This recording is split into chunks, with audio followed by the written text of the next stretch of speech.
Film ini menceritakan tentang 5 orang yang sedang dalam perjalanan menuju ke desa Burgua. 5 orang itu adalah Sanjeev, Nilima, Dani, Maria, dan Joy. Tujuan mereka datang ke desa tersebut melakukan penelitian untuk mengetahui bagaimana kehidupan orang-orang yang tinggal di suku pedalaman. Selain itu, Maria yang ikut bersama dengan mereka bertujuan ingin bertemu dengan suaminya yang beberapa waktu yang sudah berada di sana. Diketahui kalau Maria ini sedang hamil muda. Dia ingin memberi kejutan kepada sang suami, dan mereka semua tidak tahu jika Maria sedang dalam kondisi mengandung. Mereka berhenti di kaki gunung untuk melihat peta. Dalam peta tersebut menunjukkan kalau perjalanan mereka ke tempat tujuan ternyata masih cukup jauh. Diperkirakan mereka akan sampai kurang lebih 4 jam lagi. Karena hari sudah gelap, ditambah kondisi cuaca pada saat itu sedang gerimis, mereka pun segera melanjutkan perjalanan. Sanjeev sempat bertanya kepada si Pak Tua pemilik warung mana jalan terdekat untuk menuju ke desa Burgua. Si Pak Tua terlihat terkejut saat Sanjeev menanyakan desa tersebut. Si Pak Tua malah mengatakan lebih baik mereka jangan pergi ke desa itu. Namun, Sanjeev tidak memperdulikannya dan meminta si Pak Tua untuk menunjukkan jalannya saja.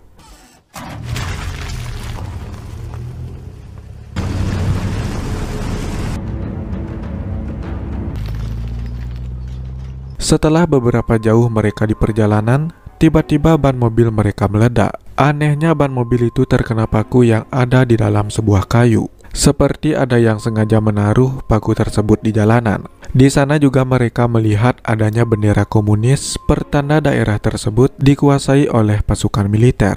Kini mereka berlima kebingungan karena terjebak di tengah hutan belantara. Di mobil juga tidak ada ban serep untuk diganti. Saat itu Maria mulai muntah-muntah. Mereka pun mengira Maria muntah-muntah karena masuk angin atau kurang enak badan. Karena keadaan tidak memungkinkan, Sanjeev bersama Dani memutuskan akan kembali ke warung sebelumnya untuk meminta bantuan dan meminta kepada mereka bertiga untuk menunggu saja di dalam mobil.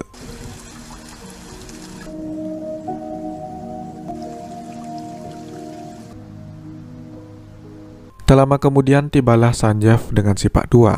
Si Pak Tua mengatakan tidak ada yang bisa membetulkan mobil mereka di sini. Selain daripada itu, tidak akan ada orang yang melintas di daerah ini. Apa boleh buat, Sanjeev dan yang lainnya terpaksa harus menginap di daerah ini untuk 1 malam. Dia juga meminta kepada si Pak Tua dicarikan tempat untuk mereka menginap malam ini. Kalau hanya untuk menginap saja, si Pak Tua ada tempat bagi mereka. Setelah melakukan negosiasi soal harga, mereka pun menuju ke tempat tujuan. Perjalanan mereka ke tempat tujuan harus masuk lebih dalam lagi ke dalam hutan. Karena di daerah ini cuma hanya ada 1 desa. Bahkan di desa itu hanya dihuni oleh beberapa orang saja.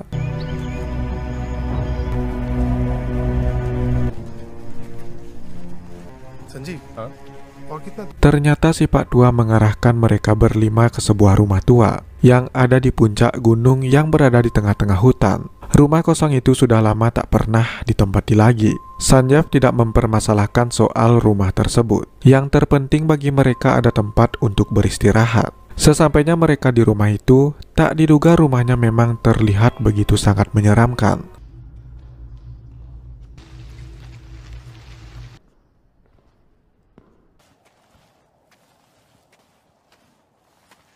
Setelah mereka mengelilingi rumah tersebut untuk memastikan semuanya aman, si Pak Tua hanya berkata kepada Sanjeev untuk berhati-hati saja. Tanpa dia menjelaskan ada apa sebenarnya di rumah ini, si Pak Tua akan kembali esok pagi untuk menjemput mereka. Malam harinya di meja makan, mereka berbincang-bincang. Dari apa yang mereka lihat, sepertinya rumah ini dulunya adalah rumah seseorang yang sudah lama tak ditempati.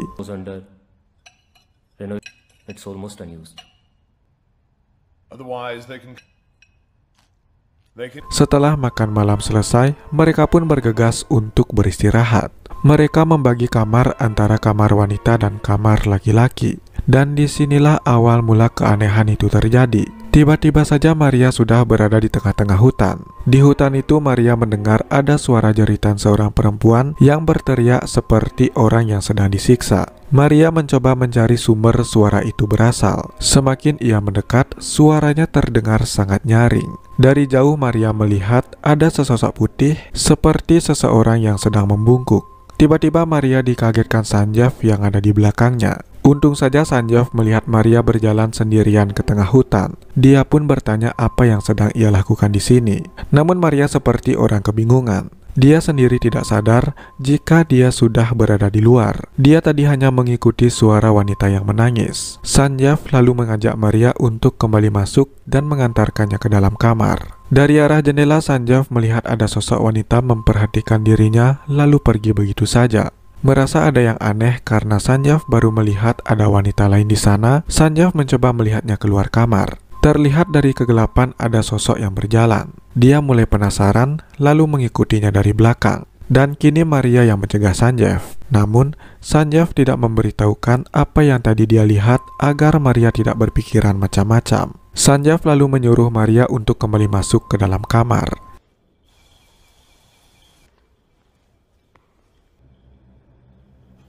Pada malam itu Maria mimpi aneh dan mengerikan. Dia seperti diperlihatkan kepada kejadian dahulu di mana ada seorang wanita yang disiksa lalu dibakar hidup-hidup.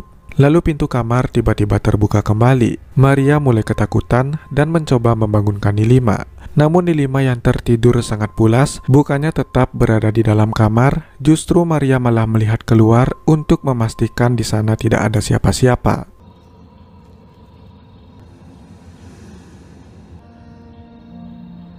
Tapi dari arah kegelapan, Maria melihat ada sosok yang menghampirinya dengan cepat. Entah itu apa, tapi Maria yang melihatnya begitu sangat ketakutan. Maria pun mencoba untuk melihat apa yang ada di hadapannya. Maria tak sadar sosok putih itu ada di sampingnya. Dan tibalah dia di sebuah cermin kaca. Suara-suara terdengar mulai mendekatinya.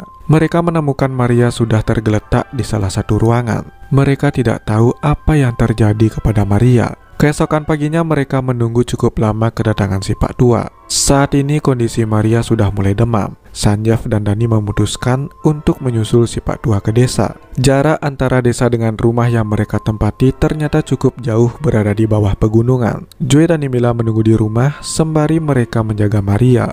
Namun Joy menemukan Maria yang sudah berada di sebuah ruangan koridor. Maria hanya duduk terdiam dan terdengar suara Maria yang berubah bukan seperti suara Maria. Merasa ada yang aneh, Joy lalu memanggil Nimila. Nimila pun mencoba untuk memanggilnya dan mengajak Maria untuk kembali. Namun, Maria berbalik badan dengan wajah yang aneh, diiringi jendela dan pintu yang tertutup dengan sendirinya. Sementara itu, Sanjeev berhasil menemukan desa si Pak Tua, di mana di desa itu hanya dihuni oleh para lansia saja. Mereka sama sekali tidak menemukan adanya orang yang masih muda. Si Pak Tua akhirnya ikut bersama Sanjeev kembali ke rumah. Berhubung di sana tidak ada dokter, si Pak Tua sendirilah yang akan mengobati Maria dengan obat herbal yang biasa digunakan oleh warga sekitar. Setelah sekian lama bertemu, Sanjeev baru tahu jika nama si Pak Tua adalah Ramador. Tentang masalah apa yang terjadi kepada mereka, Sanjeev mulai menanyakan ada apa sebenarnya yang terjadi di rumah itu. Sanjeev merasa ada sesuatu yang disembunyikan oleh Ramador. Namun, sampai pada saat itu, Ramador membantah dan tidak mengatakan apapun soal rumah tersebut. Sesampainya mereka di sana, terlihat Nimira bersama Joy berada di luar ruangan dengan muka mereka yang penuh ketakutan. Joy tidak tahu kenapa Maria menjadi aneh. Joy sempat mendengar Maria menyebut nama Santali. Maria masih seperti di awal, hanya terduduk terdiam mengarah ke jendela. Dengan perlahan Dani mencoba mendekatinya. Maria yang terlihat ketakutan mengatakan, "Tolong bawa keluar aku dari sini." Maria juga mengatakan kalau dirinya terperangkap. Ada sesuatu yang menahan dirinya. Sembari dia menunjuk ke arah lubang yang ada di atas mereka. Sesuatu yang menahan dirinya bersembunyi di dalam lubang tersebut. Mereka tidak tahu apa yang Maria rasakan. Tapi Sanjeev memutuskan untuk membawa Maria keluar dari ruangan itu. Namun saat mereka akan membawa Maria keluar, tiba-tiba terdengar suara Maria yang sudah berubah.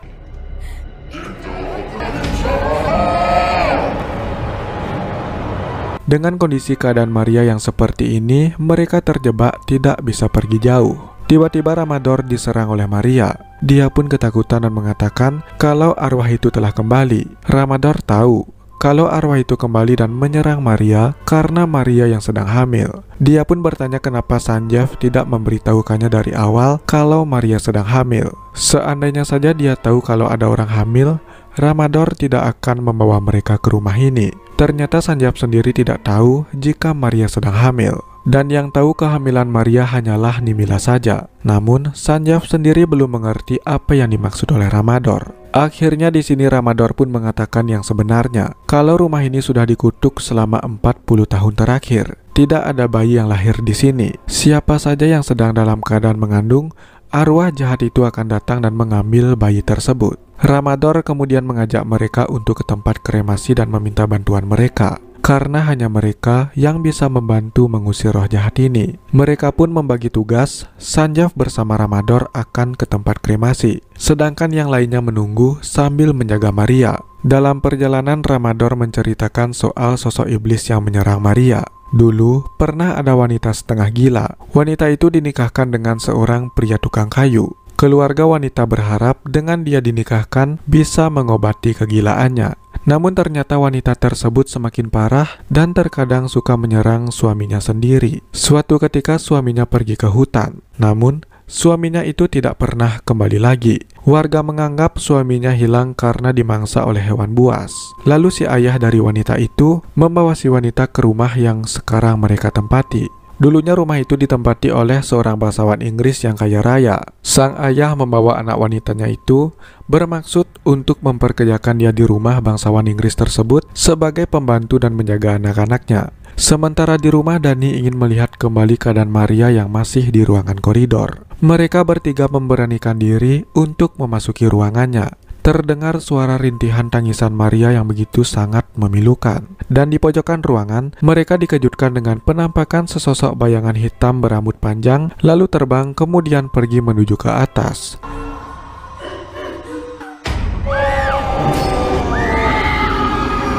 Di sisi lain, Sanjaf dan Ramador pun sampai di tempat kremasi, di mana di sana sudah ada 2 orang dukun yang sedang melakukan ritual pengobatan. Sambil menunggu dukun tersebut, Ramador kembali melanjutkan cerita soal si wanita setengah gila itu. Dan ternyata baru diketahui kalau wanita setengah gila itu sedang hamil. Setelah suaminya dinyatakan hilang, majikannya yang tahu kalau pelayan itu sedang hamil, dia diperlakukan dengan sangat baik. Si wanita diberi kebebasan untuk tinggal di rumah besar yang mewah itu. Bahkan, dia berdandan layaknya seperti wanita bangsawan Inggris. Namun karena hal tersebut, ia menjadi tamak dan serakah. Dia malah berniat jahat untuk menyingkirkan majikannya yang baik itu. Kemudian, dia merencanakan niat jahatnya bersama dengan sang ayah. Si wanita mengajak istri majikannya ke sebuah tebing yang tidak jauh dari rumah. Dan di saat itu juga dia mendorong istri majikannya ke dalam jurang. Bukan hanya istrinya saja, anak-anaknya yang ikut dan melihat kejadian tersebut pun juga ikut dibunuh. Si wanita pun beralasan kepada majikan laki-lakinya kalau istri dan anak-anak mereka kecelakaan hingga mereka terperosok masuk ke dalam jurang. Tak sampai di situ saja, si wanita yang kehamilannya sudah mulai membesar, dia bersandiwara dengan menuduh dan memberitahukan kepada warga desa kalau kehamilannya karena perbuatan sang majikan. Alih-alih dia mendapatkan simpati dan dukungan dari warga desa, justru ayahnya sendirilah yang tega menuduh balik anaknya yang telah melakukan dosa dengan sang majikan. Warga setempat sangat anti dengan kehamilan di luar nikah. Dan di sini akhirnya warga yang terprovokasi oleh ayahnya menghukum si wanita dengan si majikan. Mereka berdua digantung lalu dibakar hidup-hidup. Dengan kejadian mengerikan itu, si arwah wanita terjebak di sana dan selalu bergentayangan. Siapapun orang yang menempati rumah tersebut akan selalu diganggu. Dan siapapun wanita yang hamil di desa itu akan didatangi oleh roh jahat yang gentayangan. Lalu roh jahat itu akan merasukinya dan mengarahkan mereka untuk melakukan bunuh diri. Itulah alasan kenapa di sana sampai saat ini tidak ada anak kecil. Dani pun masih penasaran dengan apa yang terjadi di rumah ini. Dani sendiri adalah seorang jurnalis. Apa yang dialami Maria akan menjadi sebuah dokumentasi yang sangat berharga baginya. Dia memberanikan diri untuk mencari bukti dengan membawa kameranya. Dimulai di sebuah kamar tempat semua keanehan itu terjadi. Semakin Dani masuk lebih dalam, tak lama kemudian Dani berhasil mendapatkan rekaman penampakan wanita berbaju putih. Dani pun mengikuti kemana penampakan wanita itu, hingga tibalah dia di ruangan bawah tanah. Di sana Dani menemukan Maria. Maria terus saja menangis sambil membelakangi Dani. Maria sempat membuat Dani jatuh pingsan. Let's go.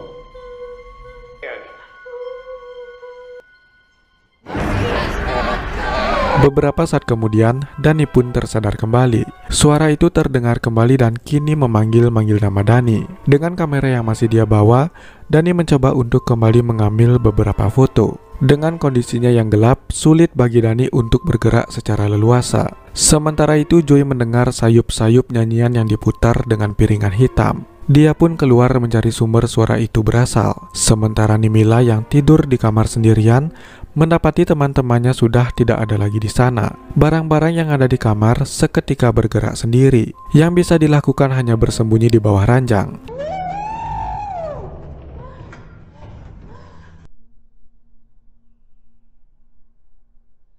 Lalu tak lama kemudian, pintunya pun terbuka dan terlihat ada kaki yang melayang. Nimila begitu sangat ketakutan. Arwah itu benar-benar nampak di hadapannya. Joy yang mencari arah sumber suara kaget ketika melihat sosok penampakan yang ada di tempat itu. Joy lalu mengambil pecahan kaca yang ada di lantai untuk sekedar berjaga-jaga. Dan di saat bersamaan, Nimila keluar dari pintu tersebut dan tak sengaja Joy malah menusuk Nimila.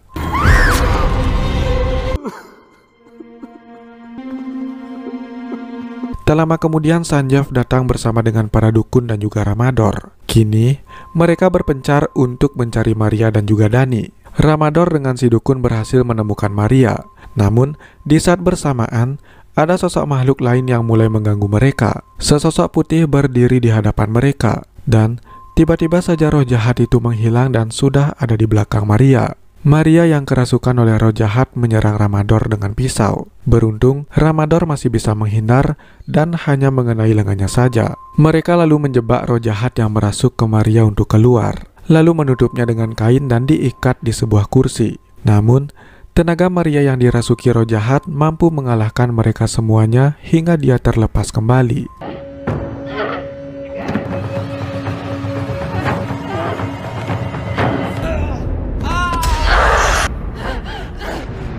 Tapi akhirnya dia berhasil ditangkap kembali. Tak mudah bagi si dukun untuk mengeluarkan roh jahat yang ada di dalam tubuh Maria. Mereka harus mencari jenazah si wanita itu dan mengikatkan tali suci pada jenazah si wanita. Dengan diikatnya tali tersebut, membuat si wanita tidak akan bergentayangan lagi. Salah satu dukun mencoba mencari di area sekitar rumah. Namun, di sana dia didatangi roh jahat itu kembali. Dirasa tak kunjung kembali, Sanjeev dan Joy berpencar mencoba untuk memeriksanya. Naas, Joy hanya menemukan si dukun yang sudah tergeletak. Dan tak lama terdengar suara Joy yang berteriak memanggil Sanjeev. Kini malah Joy yang tergantung tali di sebuah pohon. Beruntung, Joy masih bisa tertolong.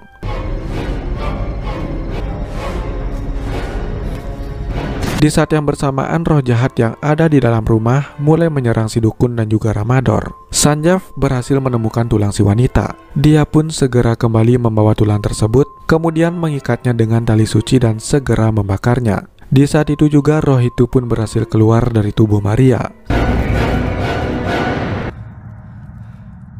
Kejadian mengerikan selama 2 malam tak diduga banyak memakan korban. Kini yang tersisa dari mereka berlima tinggal hanya mereka bertiga. Nilima tewas, sedangkan Dani tidak diketahui keberadaannya. Sanjeev sempat menemui Ramador untuk berpamitan. Namun, ternyata Ramador ingin ikut bersama Sanjeev ke kota. Dia ingin menjalani kehidupan dengan normal tanpa dibayang-bayangi kutukan yang menghantui desa tersebut. Sanjeev pun mengizinkan Ramador untuk ikut bersama mereka.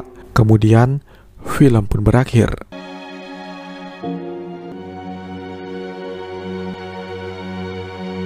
Terima kasih buat yang sudah menonton dan mendengarkan alur cerita film yang saya bawakan. Semoga kalian terhibur dan sampai jumpa lagi di alur cerita film selanjutnya.